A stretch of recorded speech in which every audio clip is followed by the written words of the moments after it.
Owen Tucker. Owen Tucker. Yeah. And you are how old, Owen? 97. 97 years old. Yeah. Now, where are you from? I'm originally from West Virginia. West Virginia. Yeah. And then you, and that's where you were born and raised? Yeah. How you entered the Army? Well, I had two brothers in there, and I thought I didn't have to go, but I thought, you know, that, well, if they were in there, I should be in there. Mm-hmm. So I just enlisted to go. And do you remember where you went for training? After you... Texas. Texas? Yeah. And then did you get there by train? Yeah. And do you remember taking that train to Texas? Yeah. Do you have any good stories about that or anything? No, I'm sort of when you got on the train? Oh yeah, I was excited when I got on the train, you know. But and your brother? No, when we went to catch the bus to go to where we supposed to they took us by bus into Kentucky, I believe it was. There's where we caught the train. Okay. He got off the bus the same time I was getting on. Your brother got off the bus. Yeah. Was that? Did you know that was going to happen, or you just kind of saw each other? No, I didn't know it was going to happen. So, and was your brother? Where was he coming from? He was coming from. Like, was he already in the war? Yeah, he didn't have to go to the war. He went to copper mines. Okay. And worked in the copper mines for so long. Huh. And then he come home. Okay, but you got to see your brother as you were heading out. Yeah. Well, but that was a... It was it was sort of a shock, you know, to see him and then be moving on out. So, but that happened. Mm-hmm. So you went into the infantry. Infantry, yeah. And after you did your training, you made your way over to Europe? Yeah. Do you remember any? Were you on a ship? Yeah, we got on a big ship, Queen Mary, I believe it was, mm-hmm. and went over, and we had a nice trip going over and enjoyed it. One place it quivered. They said somebody put off a torpedo or something. Oh wow! So you? But I don't know. That was just what was told me, you know. And but we landed there safe and sound, and I thought it was going to be like squirrel hunting, you know. I didn't think about them shooting back. But anyway, we got out there and got sort of used to it. There was only 4 people in the company that I was replacing. Okay, so you were a replacement soldier. Yeah. And you were in the 29th Infantry Division. Right. And we've seen documentaries on replacements. What was it like for you to go into a unit that? You know, I really didn't think too much about it.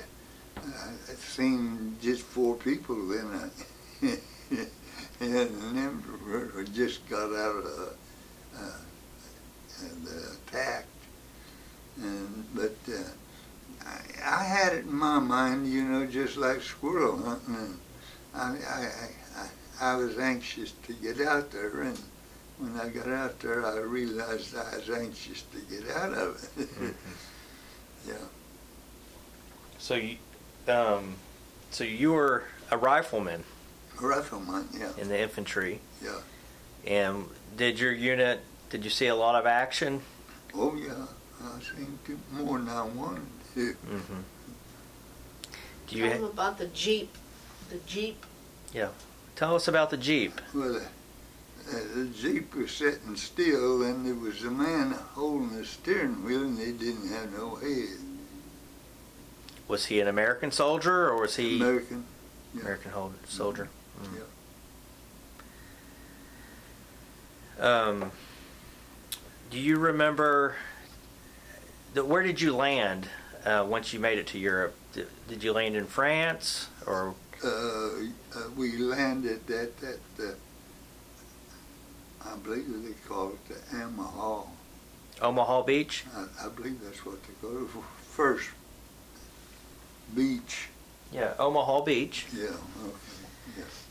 And the 29th Infantry Division, did you have any close friends that you became close to? Any soldiers that you were good buddies with? Oh, I didn't have no problem making friends. Well, that's good. Yeah, Okay. yeah. But you got wounded in your ankle. Yeah. By the enemy. Yeah. And they flew you out? Huh? Flew out? Yeah, flew us out to England. They told me I got $1 million wound. I wouldn't give it back to them. Yeah, and they flew me on a plane to a hospital in England. And I was there, I don't remember how long. And then they took me back by train. Was that a tough battle? Yeah, it was. Mm-hmm. Yeah, all of them was tough. I bet. You think this was the last one? Yeah. Any stories? You lost some friends, didn't you? Huh? You lost a lot of friends. Oh yeah. How did you get wounded? You want to tell that part about how you didn't take your rifle off? Well, we just got to the line, in the line where there's fighting, Mm-hmm. and they asked for volunteers to go out and pick up a man that had a leg shot off, and they didn't tell us we wasn't supposed to take a rifle with us. Everybody was new. I just had 4 old people that was in the company, and they tied a white rag around our arm, but they didn't tell us not to take a rifle with us. So we started out there to hunt that man up, and they started shooting at us, and we started running. He got hit. I never did. We run in a house, and he just fell on the floor and gapped a time or two and passed away. And I never did see they taking his clothes off trying to find where he got hit at, and they couldn't find it. I don't know why, but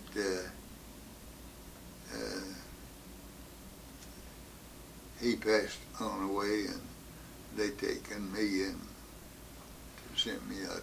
What was the homecoming like when you returned back to America? Oh, it was wonderful. Yeah. Yeah. Tell us about it. Yeah. How about the boat ride though? Getting there to that point. Yeah. Oh, that was that. They brought us back on one of them little ships, and man, they put you on the end of it to guard. I don't know what they put people out there to guard for. What was they guarding? Anyway, they'd put you out there, and when that ship would go out, get down. So you got seasick. Oh yeah, sicker than a dog. It was rough. If it hadn't had full guard duty, it would have been wouldn't have. Now, one place in that night, that ship done like that. They said if it had went one more degree, it would have sunk. Wow. So you were in some rough waters. Yeah. And it was that little ship too, you know, and the whipping it around pretty bad. So going back was a lot rougher than going. Yeah. Now, when you came back to America, where did you come back to? Do you remember? Washington, I believe. Okay. I believe it was. Did you get to see your parents? Oh, yeah. After the war, were they excited to see you? Yeah. Just as quick as I got home, I visited them. Yeah. Good. Yeah, I had a wife and daughter. They was waiting on me. Not me. Okay. Wasn't her. She come on later. Mm-hmm. And what did it feel like to you at that time to know that you helped America in the world? Well, yeah, I was proud that I had sense enough to do that. Yeah. Mm-hmm. And what does it feel like today, knowing that you're a World War II veteran? Well, today I know that I couldn't go, and I feel sorry for the people that does have to go, and I don't see why that they can't work things out that they wouldn't have to have a war. There's no sense in people killing one another, and when you have to, you have to do it, but I don't see no sense in it. Right. Do you? I don't. Mm-hmm. Wars, I wish we could avoid all wars. That's right. That's right. When you got back back to America, you had a wife and daughter, and the daughter was Carolyn? Yeah. And what is the story about About 2 years old. when she was about 2 years old and she wanted a doll? My wife promised her one. And what was the... And she, I can't help it. Anyway, she told her that if she remembered what I looked like when I come back, she'd give her a doll. Wow. We don't realize that when you go to war, you leave your wife and family back, and a 2-year-old, she probably didn't remember you. Right. So, but she got her doll, right? Oh, yeah. About the what? any rations? Was there a story about? Oh, they wasn't any. They wasn't. You couldn't get no lard, no sugar, and stuff like that. They just wasn't any. Hmm.